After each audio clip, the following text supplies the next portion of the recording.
The beauty industry plays upon our insecurities, superstitions, and our tendency to appeal to societal expectations. I'm going to put on an organic face oil. It's a beauty movement that's taken consumers by storm.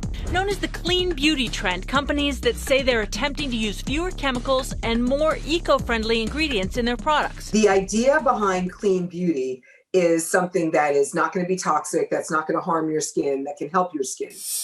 But what does clean beauty really mean? With labels like clean, natural, and organic, it can be pretty confusing. Hello everyone, welcome to Imperfect Skin. My name is Judith and I'm here to help you to achieve the best skin you can possibly have with a proper skincare routine. So make sure you subscribe to the channel and turn on the notification bell so that you don't miss out any of the upcoming video. If you had been in the skincare community for at least the past 2 years, you would have noticed that the term clean beauty become increasingly popular. Nowadays, clean beauty is huge. There's clean beauty shopping online, website like EWG Skin Deep that serves as a clean beauty database, and even Sephora has their own Clean at Sephora label to help you determine whether the product is clean or not. So what is clean beauty? Unfortunately, there is no set of definition for this marketing phrase. It differs by brand, by person, it's actually marketing, it's storytelling. So what is the problem with it? Isn't this beneficial to help us to determine whether the products are safe to use? But from what I had observed, with the rise of the clean beauty, a lot of the times, instead of listening to the science, we are accepting fallacies as facts. If you use beauty products, it's impossible to not have heard of clean beauty. It's a revolution. You want your products to be clean. You don't want to use dirty products. You want your products to be good for your health and good for the environment. There are beautiful celebrities telling you about how they detoxed and cleaned out their beauty routine and how much better they feel. But what if all of this was based on a lie? Generally, the idea is you download a list of dirty or nasty ingredients from somewhere, and these are supposedly not good for your health or not good for the environment. You check your product's ingredients against this list. If it has any of these ingredients, it's dirty. If it doesn't, then it's clean. It's a pretty straightforward concept, enticingly simple. And like a lot of other enticingly simple concepts, it doesn't actually work. As consumers, the term clean beauty in the market creates a confusion about the reliable, relevant experts, meaning of sustainability, and most importantly, product safety. And with this, there are brands that have been kind of deceiving the customers by marketing their products as clean beauty, somehow suggesting their products are safer while ignoring the potential irritation or certain ingredients and the basics of toxicology. Are clean beauty products really safer? The reality here is, clean beauty or not, it is illegal to sell unsafe products, period. Even though the regulation could differ around the world, there are still checks and regulations to ensure product safety. So to answer the question whether clean beauty products are safer than the rest, I would say not really. When you look at various clean standards like Clean at Sephora, EWG Skin Deep database, Think Dirty, Made Safe, etc., you'll notice a trend. If the chemical sounds scary or has been fear-mongered, instead of looking at the body of the evidence, clean beauty will seek out obscure, often dated studies that support their agenda. Example of these ingredients are parabens and silicones. For the claims surrounding parabens, these claims of endocrine disruption come from rat studies where these rodents were force-fed massive amounts of parabens, and you just can't generalize the conclusions from these studies because those doses used in rats are not equivalent to the typical human exposure to parabens through daily personal care product use. It's a much lower dose that humans are exposed to.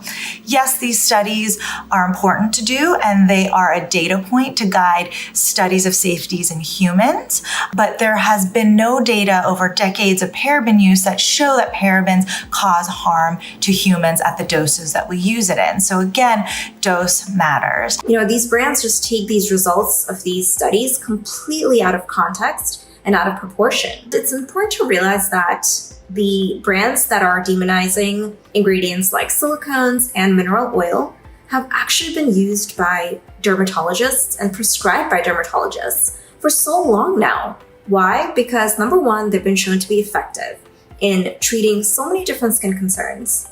And two is the fact that they've been shown to be very safe. So there's a huge disconnect between what clean beauty brands are, just trying to spread online versus understanding the scientific facts behind these ingredients. So as you can see, this is considered cherry-picking data, which is a really huge red flag for pseudoscience. On the other hand, natural ingredients will get a pass regardless the relevant safety data or the allergenic potential. Example of these ingredients are essential oils and natural extracts. To add on this, they ignore the basic toxicology principle that dosage makes the poison.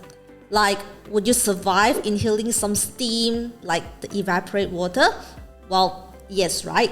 But would you survive if you inhale the whole river? I guess not. So, do you think that clean beauty products are really safer? Do you normally factor this in your buying decision? Leave your comments down below. I would like to know all about it. So, are clean beauty products more sustainable?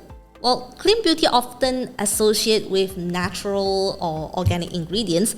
There is an assumption that if it is natural, especially organic ingredients, then it is sustainable.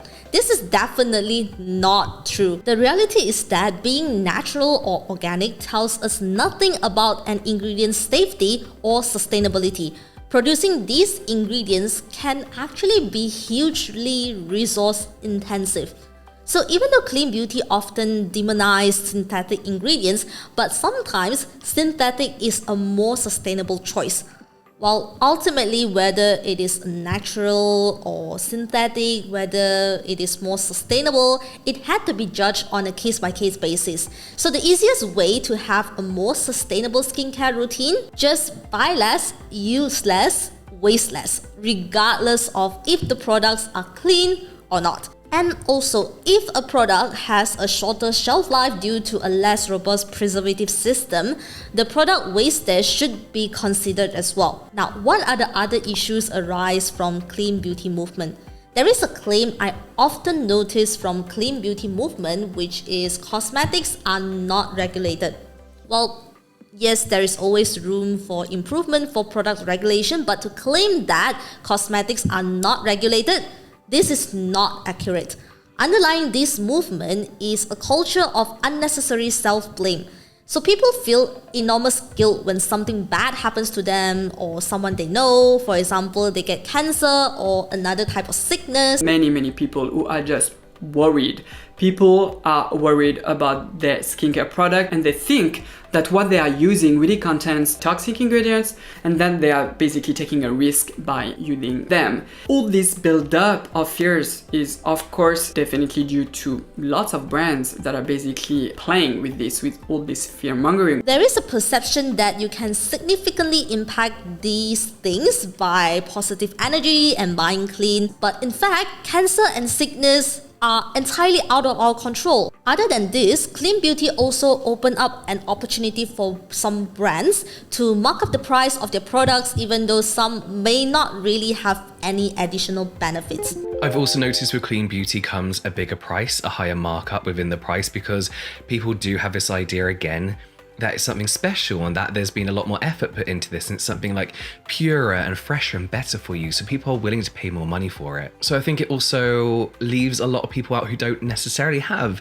even £20 to spend on a moisturizer, and just because your £5 moisturizer in the drugstore isn't labeled clean, it doesn't mean it's bad for you. I also feel like clean beauty is targeted at those with a higher disposable income, and I feel like it leaves out a huge percentage of people who think clean beauty is what they need to buy because they feel like it's better for them, and it kind of makes, what you can buy in your local drugstore look like the fast food equivalent of the food world. Whilst your £5 moisturizer may not be labeled as clean beauty, it doesn't mean it's bad for you. So I feel like when maybe a £5 moisturizer is all you can really afford, you have these big brands and these people pushing the idea of clean beauty, making these people think that they can't afford decent skincare when really they can. So what may be the good that come from clean beauty movement?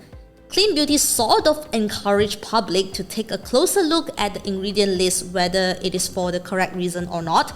On the consumer side, it encouraged us to pay more attention towards the sustainability of the products.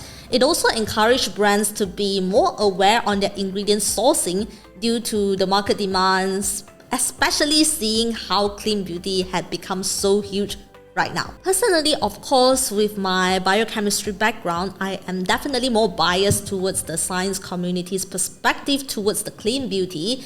Well, it's not wrong to make natural products or have a brand that would fit in the clean beauty stipulations. It's understandable.